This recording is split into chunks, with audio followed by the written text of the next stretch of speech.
life itself. Next slide, please. We also know that the Ankh, the Romans and the Europeans, in trying to understand it, they call it the crux ansata, meaning the cross with a handle, right? Crux ansata. Doesn't it sound classical and brilliant and everything else, and something you might not understand? Crux ansata. Well, all that means is cross with a handle. But the problem with that cross with the handle business is that if you're familiar with the Ankh, in ancient Egypt, it's constantly being held by the bottom, not by the so-called handle, and put up to the nose, the circular part, put up to the nose of various netters. I think I have a slide of that. Next slide. Well, this depicts, these are the different depictions. You'll see it in a minute, where the Ankh is held and put up to the nose of a netter, like they're breathing in the Ankh. And we know that the Ankh means water and the Ankh means life. And these four depictions by Swana de Lubitz, these are the simple ways that the Ankh has been depicted. Now, in each one of them, the important thing is that when you see the horizontal bar, throughout ancient Egypt, the horizontal bar is not depicted as a part of the Ankh, but as something over top of the Ankh. Do you see what I mean? The pattern shows you that it's on top of, that what's underneath is a loop. Dig it now. Is one thing, and what's on top, the bar, is another thing. Am I making sense? This is very important. That the horizontal is on top of something, of the loop, right? And then the one up the top shows it's a loop, and then the second one, then the third one, then finally it becomes one, over thousands of years. Next slide, please. I was going to read some things to you, but you see the Ankh being placed to the nostrils, right?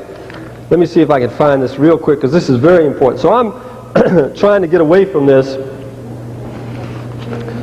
and it wouldn't leave me alone. Just kept coming after me until finally I was reading the Quran. I looked in the Quran underwater, and one of the sections in the Quran, it was really beautiful, said something, and I said, wow, look at this. And I may have to end on this note. Bear with me a moment.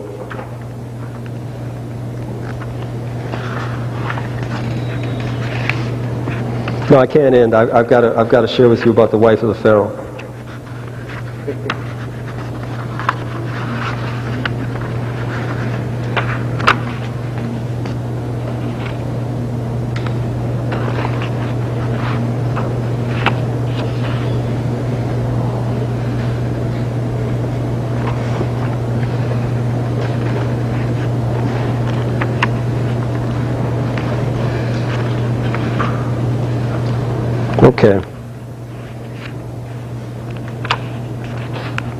Okay.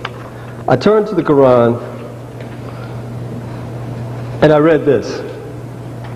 This was underwater in the Quran. Bismillah ar-Rahman ar-Rahim. It's the 25th Surah, verse 53. It is He who has let free the two bodies of flowing water, one palatable and sweet, and the other salt and bitter. Yet has He made a barrier between them, a partition that is forbidden to be passed. It is He who has let free the two bodies of flowing water, one palatable and sweet, and the other salt and bitter. Yet has He made a barrier between them, a partition that is forbidden to be passed. Next slide. That's the hydrologic cycle. Think about the Ankh. Think about what I showed you before. We can't go back with that slide projector, I'm sorry to say. The bar of the Ankh is the horizon. Dig it now. The bar is the horizon.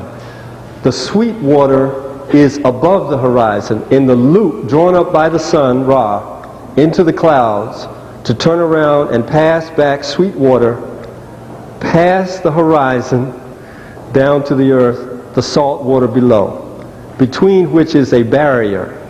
The barrier, dig what I'm saying? Scientifically, that's the hydraulic cycle.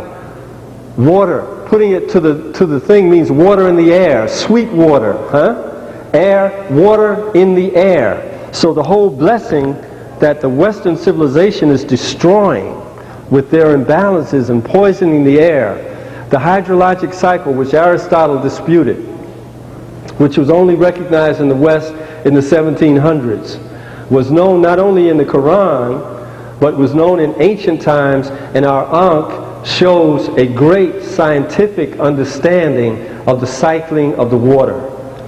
Hotep, Brother Jeffries, Dr. Jeffries just walked in too. Beautiful. It's good to see you.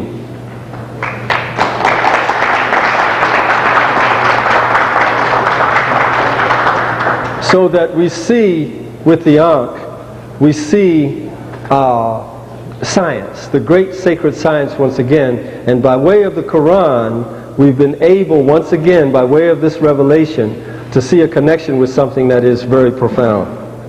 Next slide. I'm going to move quickly, Brother Imhotep.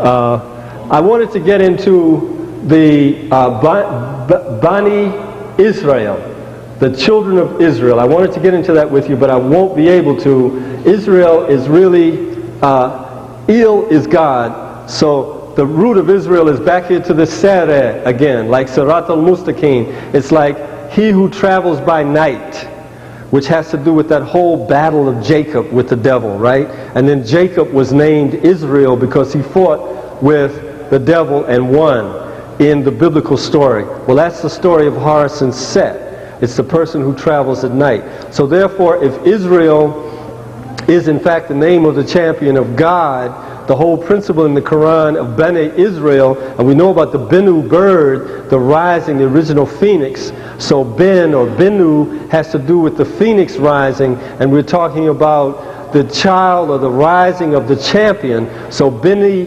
Israel is not the children of Eastern European Hebrews. It's an ancient principle called the children of Horus.